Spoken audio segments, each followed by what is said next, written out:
Actually, now I really have to think about this even more because I just saw something that somebody was pointing out about Mission Street in San Francisco, and a key change to Distrito Mission in San Francisco, where I'm from, was a way of killing the district that everybody agreed to because it sounded like a perfectly good idea.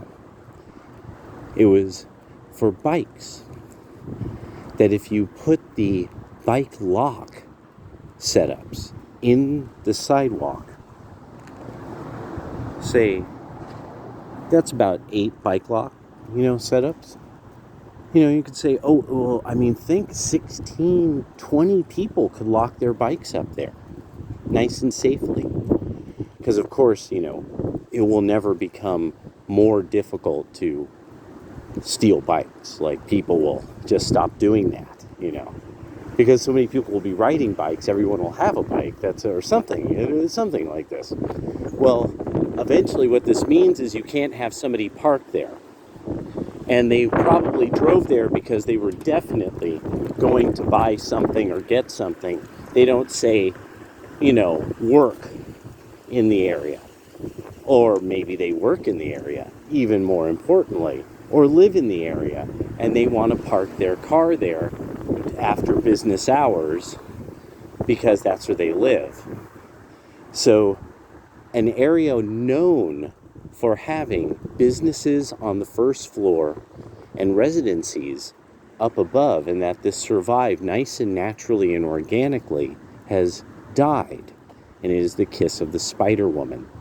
Because who wanted these bike things? Well, yeah, there's the bike dudes of the Bay Area, and they're really, bike bros were a real problem. But no, this was one of the first of these kind of effeminate liberal movements that, you started to see, like the tramp stamp bicycling hoes of the 90s.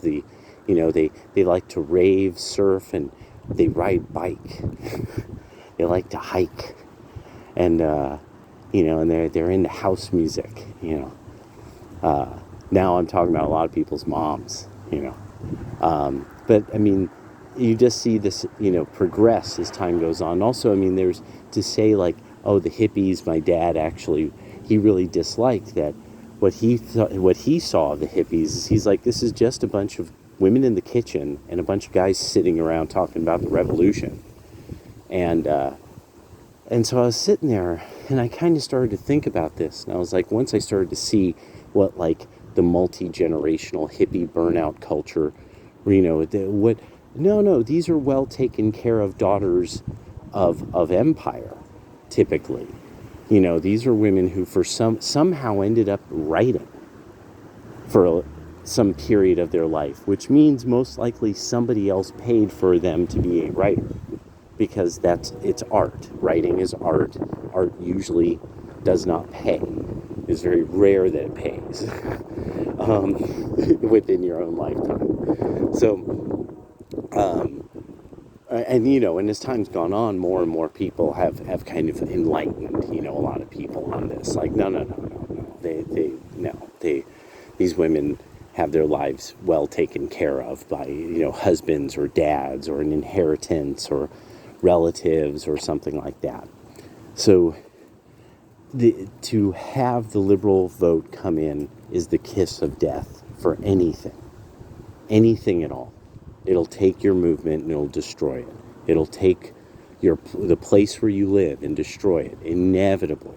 It just takes time, and a big part of it is seeing what it's done once it's become open and a part of the arts.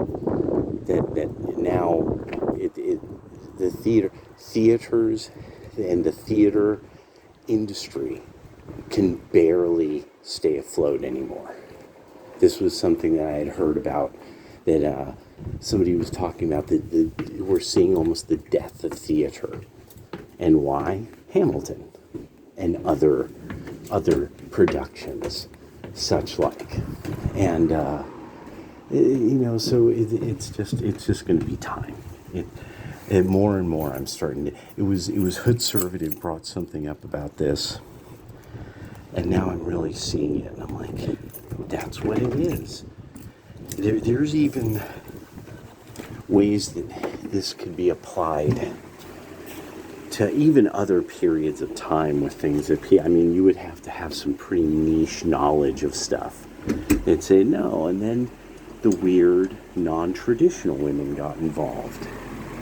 And their weird non-traditional concepts and things of anti-tradition. And yeah, ended up being the kiss of death. God damn it. Well, it looks like my internet's going to be out probably till Monday, because it somehow never nobody manages to do anything about it for like for like about 48 hours or so. But I don't know, it might be that there's some bad storm that kind of looks like we're going to be getting something in here. I don't know. But oh well. Talk to you guys soon.